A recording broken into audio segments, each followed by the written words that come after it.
6h46, Europe 1 vous répond, Thomas Soto. 2500 mètres carrés avec vue imprenable sur la Tour Eiffel. Le musée de l'Homme, tout frais, tout restauré, sera donc inauguré tout à l'heure. Et notez déjà que son entrée sera gratuite pour tous de samedi à lundi inclus. Bonjour Yves Coppens. Bonjour. Vous êtes évidemment paléo-anthropologue, tout le monde vous connaît, membre du comité d'orientation du musée de l'Homme. Quelle est votre impression, ce musée qui a ouvert en 1938, rappelons-le, la version 2015, est-ce qu'elle vous a convaincu ? Tout à fait, oui, tout à fait. On a travaillé pour ça d'abord. Et ensuite, elle remet en valeur des quantités d'objets qui sont de très grande qualité, qui font partie des collections depuis toujours. Et puis, elle les remet en valeur de manière un peu, enfin, je vais pas tout vous dévoiler, de manière un petit peu originale, c'est-à-dire que c'est pas le musée classique avec l'enfilade des vitrines, c'est mieux que ça, avec des éléments un peu surprenants. C'est quoi ces éléments ? Parce que là, on se dit, quand on pense au musée de l'Homme, on se dit, on va avoir des squelettes, des crânes, des squelettes, des crânes et des os. C'est quoi ? Je vais vous dire une chose seulement, vous dévoilez seulement une chose. Pour les langues, pour expliquer ce que sont les langues, il y a une énorme bouche avec une grande langue, des glandes salivaires, donc c'est quand même un petit peu anatomique, hein.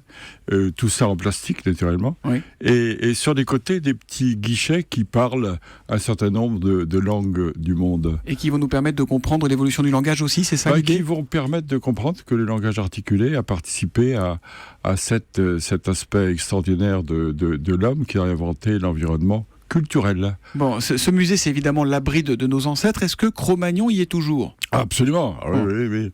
Je l'ai conservé pendant des années, oui, il est toujours là, avec sa petite tache au front qu'on a expliquée de manière paléopathologique. En fait, c'était sans doute une pathologie et pas un coup de pioche. D'accord. Il était malade, en fait, Cro-Magnon.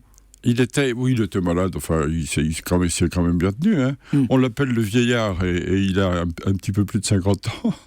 Ce qui, à l'époque, c'était en quelle année l'homme de... C'était il y a combien de temps l'homme de Cro-Magnon, rappelez-nous ? Cro-Magnon, c'est celui qui a fait Lascaux, par exemple, qui a peint Lascaux. Donc c'est entre une trentaine de milliers d'années et 10 000 ans, quoi. À propos de Cro-Magnon, tiens, on a un tweet de Forum à Montre qui réagit à ce que vous disiez sur le langage à l'instant avec cette grande bouche et cette activité pédagogique. Un Cro-Magnon aurait-il pu dialoguer avec les hommes d'aujourd'hui ? Ah, sûrement, oui. On parlait la même langue ? Oui. Ah, là, ça, c'est autre chose. Les langues, il fallait sans doute apprendre sa langue à lui avant d'apprendre à lui parler.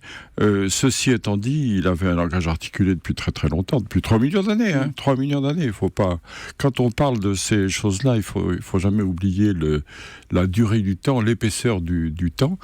Et le langage articulé est venu, enfin à mon avis, est venu du changement climatique. Ça tombe bien, hein. Ah oui, on va en parler bientôt.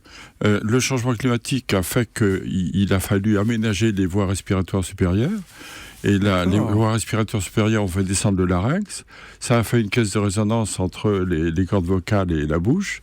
Le palais s'est approfondi, la mâchoire s'est rétrécie. Et on cause. C'est l'incroyable capacité d'adaptation du corps humain, en fait, que l'on vit et que l'on revit grâce à ce musée. Qu'est-ce qui vous a le plus ému, vous, dans ce musée ? C'est la reprise de la phylogénie, c'est-à-dire de la filiation des hommes fossiles, bien sûr. C'est quand même mon boulot. Et j'ai été extrêmement heureux de voir apparaître un certain nombre de fossiles qui n'y étaient pas, puisqu'ils ont été découverts depuis que le musée s'est fermé. Et un certain nombre de fossiles auxquels à la découverte desquels j'ai participé d'ailleurs. Et cette filiation n'est pas tout à fait celle que j'aurais souhaité, mais quand même, elle est extrêmement intéressante, notamment pour les jeunes. Mais Yves Coppens, dans ce musée, on ne parle que du passé ou on regarde aussi vers demain ? Non, c'est vraiment l'homme d'hier, d'aujourd'hui et de demain. Alors, il y a une petite perspective sur demain avec l'augmentation de la démographie, en particulier, des humains sur la Terre. Et le passé est évidemment très mis en valeur parce que après le démantèlement, on peut dire ça comme ça, du musée et le départ de toutes les collections d'ethnographie de l'autre côté de la rive, au musée du Quai d'Orsay, sont restées les collections d'anthropologie physique, c'est-à-dire les squelettes, les crânes, etc., et aussi les collections de préhistoire. Quand on a visité ce musée de l'homme nouvelle version, est-ce qu'on peut répondre à la question d'actualité, on l'a vu, sur l'existence des races, de la race blanche, tout ça? Oui, absolument. C'est fait pour ça. Depuis que l'homme est homme, encore une fois, depuis 3 millions d'années, il n'y a plus de race. Les échanges, enfin, grâce justement au langage articulé, grâce à la culture, les échanges de réflexion, de pensée, d'idées, de nouveautés se sont faits en même temps que les échanges de filles. Et du coup, ça a facilité, bien sûr, les relations, je n'ai pas besoin de vous le dire. Et du même coup, les races ont disparu. Depuis que l'homme est l'homme, il n'y a plus de race. C'est peut-être vous qu'on aurait dû inviter il y a une quinzaine de jours pour mettre fin à une polémique qui a duré très très longtemps, finalement. Oui, j'ai regretté de ne pas y être. Oui. La prochaine fois, vous serez le bienvenu, comme vous l'êtes à chaque fois sur Europe 1. Merci en tout cas d'être venu, Yves Coppens. Le musée de l'homme est donc inauguré tout à l'heure. Il sera ouvert au public gratuitement samedi, dimanche et lundi. Puis vous traverserez les 3 galeries. Qui sommes-nous? D'où venons-nous? Et où allons-nous? Vous reviendrez dès que vous aurez la réponse. Okay. Merci beaucoup. Merci, bonne journée.